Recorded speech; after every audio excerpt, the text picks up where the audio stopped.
നമസ്കാരം. യൂറോപ്പ് മലയാളി ന്യൂസിലേക്ക് സ്വാഗതം. സെമി ഫൈനൽ മത്സരത്തിന് ശേഷം മൈതാനത്ത് ഇംഗ്ലണ്ട് അർജന്റീന താരങ്ങൾ നേർക്കുനേർ. ഫൈനൽ വിസിലിനു ശേഷം അർജന്റീനിയൻ ടീമിന്റെ വിജയാഘോഷത്തിനിടെ വാലന്റീൻ ബാർക്കോയെ ഇംഗ്ലണ്ട് താരം ജൂഡ് ബെല്ലിംഗാം അടിച്ചതാണ് തർക്കത്തിന് കാരണമായത്. പിന്നാലെ അർജന്റീനൻ താരങ്ങൾ ബെല്ലിംഗാമിനെ പിടിച്ചു തള്ളിയെങ്കിലും ഇരു ടീമിലെയും താരങ്ങൾ ഇടപെട്ട് പ്രശ്നം പരിഹരിക്കുകയായിരുന്നു.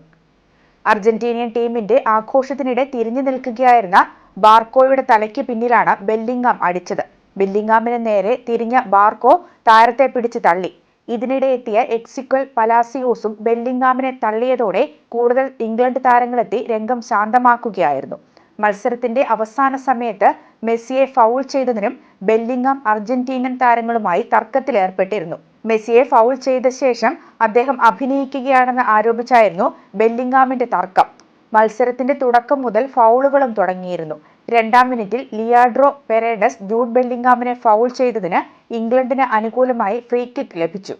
പിന്നാലെ എൻസോ ഫെർണാണ്ടസ് ആൻഡേഴ്സണെയും ഫൗൾ ചെയ്തു. ഇരു ടീമുകൾക്കും ഓരോ മഞ്ഞക്കാർഡ് ആദ്യ പകുതിയിൽ തന്നെ ലഭിച്ചു. 26 ഫൗളുകളാണ് മത്സരത്തിലാകെ ഉണ്ടായത്. ഇതിൽ 15 അർജന്റീനയുടെ വകയും 11 ഇംഗ്ലണ്ടിന്റെ ഭാഗത്തു നിന്നുമായിരുന്നു. മത്സരത്തിൽ അർജന്റീനിയൻ താരങ്ങൾക്ക് 3-ഉം ഇംഗ്ലണ്ടിന് 1 മഞ്ഞക്കാർഡും ലഭിച്ചു. ഒരു ഗോളടിച്ചാൽ പണി കഴിഞ്ഞെന്ന് കരുതിയ ഇംഗ്ലണ്ടിന് തെറ്റി. ചാമ്പ്യന്മാരോട് പോരാടുമ്പോൾ ഉള്ളിൽ കെടാത്ത കനൽ സൂക്ഷിച്ച് അവസാന വിസിൽ വരെ പോരാട്ടം തുടരണമെന്ന പാഠം ഇംഗ്ലണ്ട് മറന്നു. ഇപ്പോൾ ചിരവൈരികളായ അർജന്റീനയോട് ഒരു വട്ടം കൂടി തോറ്റ് ലോകകപ്പ് മോഹം ബാഗിലാക്കി വച്ച് മടങ്ങേണ്ട അവസ്ഥയിലാണ് ഇംഗ്ലണ്ട്. ലയണൽ മെസ്സിയെ ഒരു പരിധിവരെ നിയന്ത്രിച്ചു നിർത്തുന്നതിൽ വിജയിച്ചതോടെ ഒരു ഗോളിന്റെ ബലത്തിൽ ലോകകപ്പ് ഫൈനലിൽ എത്തിക്കളയാമെന്ന് ഇംഗ്ലണ്ട് ഒരു ഘട്ടത്തിൽ മോഹിച്ചു. എന്നാൽ മറുവശത്ത് ചാമ്പ്യന്മാർ തിരിച്ചു വരാൻ ഒരു വട്ടം കൂടി പോരാട്ടം തുടർന്നുകൊണ്ടിരുന്നു.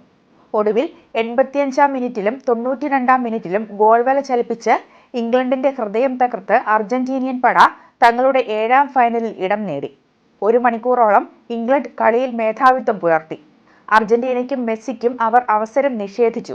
ഒരു ഘട്ടത്തിൽ ഇനിയൊരു തിരിച്ചുവരവില്ലെന്ന് തോന്നിച്ചു. പക്ഷേ ആഞ്ഞടിക്കുന്നതിന് പകരം മാളത്തിലേക്ക് വലിഞ്ഞതോടെ അർജന്റീന അവസരം തിരിച്ചറിഞ്ഞു. മെസ്സിയുടെ നേതൃത്വത്തിൽ ഒളിഞ്ഞും തെളിഞ്ഞും അക്രമം, തങ്ങൾക്ക് മുന്നിൽ ഗോളിലേക്ക് വഴി തുറക്കുമെന്ന് ഉറപ്പിച്ച നീക്കങ്ങൾ. 85-ാം മിനിറ്റിൽ എൻസോ ഫെർണാണ്ടസ് അർജന്റീനയുടെ ആദ്യ ഗോൾ നേടി. സമനില പിടിച്ചതോടെ തിരകളായി ആഞ്ഞടിച്ച അർജന്റീന ഒടുവിൽ 92-ാം മിനിറ്റിൽ ലൗഡാരോ മാർട്ടിനസിന്റെ ഗോളിലൂടെ ഫൈനൽ ബർത്ത് ഉറപ്പിക്കുകയായിരുന്നു. ഈ മത്സരഫലത്തിൽ ഇംഗ്ലണ്ടിന് മറ്റാരെയും പഴിക്കാൻ കഴിയില്ല.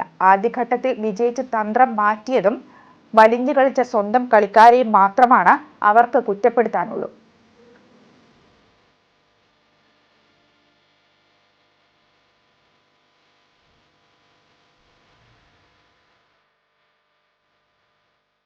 ഇംഗ്ലണ്ടിനെ തോൽപ്പിച്ചതിന് പിന്നാലെ അർജന്റീനയുടെ താരങ്ങൾക്ക് വിലക്ക് ഏർപ്പെടുത്തണമെന്ന ആവശ്യം. സെമി ഫൈനലിൽ ഇംഗ്ലണ്ടിനെ തോൽപ്പിച്ച അർജന്റീനിയൻ താരങ്ങൾ മൈതാനത്തേക്ക് രാഷ്ട്രീയം എത്തിച്ചതാണ് ആവശ്യത്തിന് കാരണമാകുന്നത്. ഫാക്ലാൻഡ്സ് ദ്വീപ് തങ്ങളുടേതാണെന്ന് വാദിക്കുന്ന ബാനർ മത്സരത്തിന് ശേഷം ഉയർത്തിയതോടെയാണ് താരങ്ങൾക്കെതിരെ നടപടി വേണമെന്ന ആവശ്യമുയരുന്നത്. ടോട്ടനം ക്യാപ്റ്റൻ കൂടിയായ ക്രിസ്റ്റ്യൻ റൊമേറോ, മുൻപ് Spurs midfielder Giovanni law Celso, Manchester United താരം ലിസാൻഡോ മാർട്ടിനസ് തുടങ്ങിയവരും വിവാദ രാഷ്ട്രീയ ബാനർ ഉയർത്തിയ കൂട്ടത്തിലുണ്ടായിരുന്നു.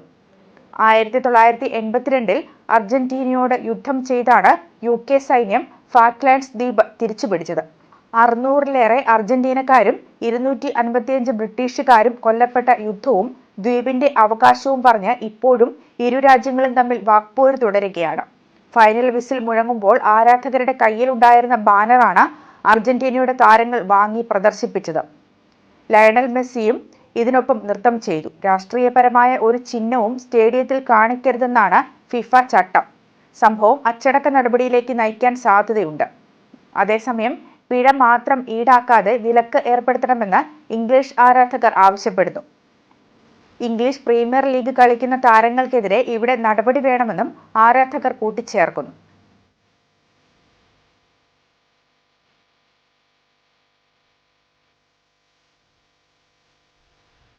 ബക്കിംഗ്ഹാം കൊട്ടാരത്തിലെ ഉദ്യാനത്തിൽ നടന്ന ഗാർഡൻ പാർട്ടിയിൽ ചാൾസ് രാജാവിന്റെ അതിഥിയായി മലയാളി. മലപ്പുറം ജില്ലയിലെ ആനക്കയം ഗ്രാമത്തിലെ ഇരുമ്പഴി സ്വദേശിയായ ധനീഫ് പറമ്പനാണ് ഈ അഭിമാന നേട്ടം സ്വന്തമാക്കിയത്. 200-ലേറെ കെയർ ഹോമുകളുള്ള അബി ഫീൽഡിൽ നിന്ന് തെരഞ്ഞെടുക്കപ്പെട്ട 5 പ്രതിനിധികളിൽ ഒരാളായിട്ടാണ് ധനീഫിന് രാജാവിന്റെ ഗാർഡൻ പാർട്ടിയിൽ പങ്കെടുക്കാൻ അവസരം ലഭിച്ചത്. നിലവിൽ കോർബ്രിഡ്ജിലെ ഷെൽട്ടേർഡ് ഹൗസിംഗ് മാനേജറായാണ് ധനീഫ് ജോലി ചെയ്യുന്നത്. വിരുന്നിനിടെ 4 മിനിറ്റോളം ചാൾസ് രാജാവ് ധനീഫിനോട് വിവരങ്ങൾ ചോദിച്ചറിഞ്ഞു. ജോലിയെക്കുറിച്ച് സംസാരിച്ച ശേഷം എവിടെ നിന്നാണ് വരുന്നതെന്ന് ചോദിച്ചു. ഇന്ത്യയിൽ നിന്ന് എന്ന ധനീഫിന്റെ മറുപടിയിൽ ഇന്ത്യയിൽ എവിടെ നിന്ന് എന്ന് ചോദിച്ചു. ദക്ഷിണേന്ത്യയിൽ നിന്ന് എന്നാണ് ധനീഫ് മറുപടി നൽകിയത്. കേരളത്തിൽ നിന്നാണോ എന്നായിരുന്നു ചാൾസ് രാജാവ് തിരിച്ചു ചോദിച്ചത്. അതെ എന്ന് മറുപടി നൽകിയപ്പോൾ കേരളം തനിക്ക് ഏറെ ഇഷ്ടമെന്ന് രാജാവ് വ്യക്തമാക്കി. കേരളത്തിലെ ഉയർന്ന സാക്ഷരതയ്ക്ക് കാരണം സ്ത്രീകളുടെ വിദ്യാഭ്യാസപരമായ പുരോഗതിയാണെന്നും ചാൾസ് രാജാവ് അഭിപ്രായപ്പെട്ടു. റോയൽ ടീ ടെന്റിലേക്ക് 2 ബാൻഡ് സംഘങ്ങളുടെ അകമ്പടിയോടെയായിരുന്നു വരവേൽപ്പ്. 20 അംഗങ്ങൾക്കാണ് ക്ഷണം ലഭിച്ചിരുന്നത്. രാജാവിന്റെ ക്ഷണം സ്വീകരിച്ച് ഗാർഡൻ പാർട്ടിയിലെത്താനായതിൽ വലിയ സന്തോഷത്തിലാണ് ധനീഫ്. യുക്മ കേരളപൂരം വള്ളംകളിക്ക് ആവേശം പകരാൻ സ്വാഗതഗാനം പുറത്തിറങ്ങി. യുക്മ ദേശീയ അധ്യക്ഷൻ എബി സെബാസ്റ്റ്യനാണ് സ്വാഗതഗാനം പുറത്തിറക്കിയത്. യുക്മ സഹയാത്രികനും യുക്മ ദേശീയ കലാമേളയുടെ ആദ്യകാലം മുതലുള്ള സംഘാടകനുമായ ദേവലാൽ സഹദേവനാണ് ഗാനം രചിച്ച് AI സാങ്കേതികവിദ്യയുടെ സഹായത്തോടെ വീഡിയോ ഒരുക്കിയത്. ഗ്ലോസ്റ്ററിൽ താമസിക്കുന്ന ദേവലാൽ യുക്മയിലെ സജീവ പ്രവർത്തകനാണ്. യുക്മ കേരളപൂരം വള്ളംകളി ഓഗസ്റ്റ് 15-ന് റോത്തർഹാമിലെ മാൻവേഴ്സ് തടാകത്തിൽ നടക്കും. UK മലയാളികൾ ആവേശത്തോടെ കാത്തിരിക്കുന്ന വള്ളംകളി മത്സരത്തിന് മുന്നോടിയായി ഇറങ്ങിയ സ്വാഗതഗാനം ഏറ്റെടുത്തിരിക്കുകയാണ് UK മലയാളി സമൂഹം.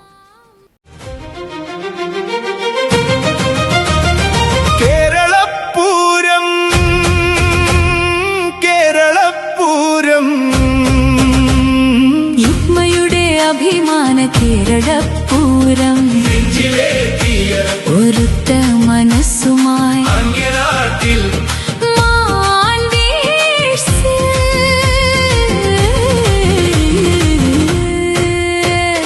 കൈകൾ കോർത്ത് ഹൃദയം ചേർത്ത് അണിനിരക്കാം നമ്മളൊന്നായി. ഓഗസ്റ്റ് 15 മഹാവേദിയിൽ ഒരുമയുടെ ഗാനം ഉയരുകയായി.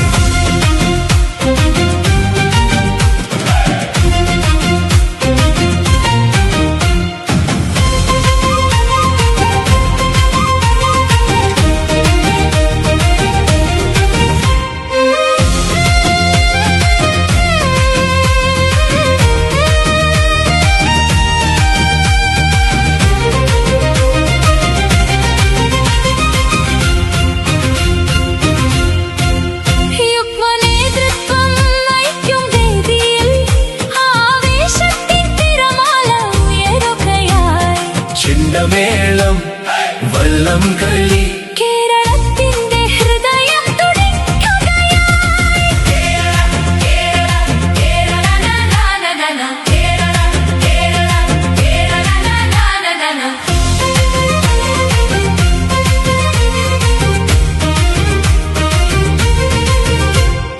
കേരളത്തനിമയുടെ ചന്തമണിഞ്ഞ് മലയാളി മംഗമാർ ചുവടുവെക്കേ.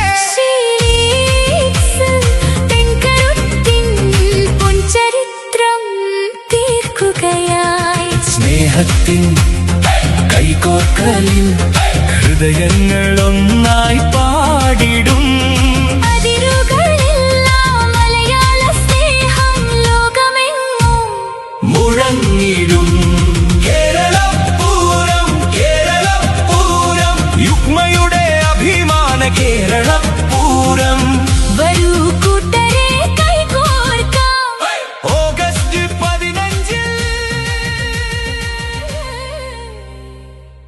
യൂറോ മലയാളി ന്യൂസ് പൂർണ്ണമാകുന്നു. നമസ്കാരം.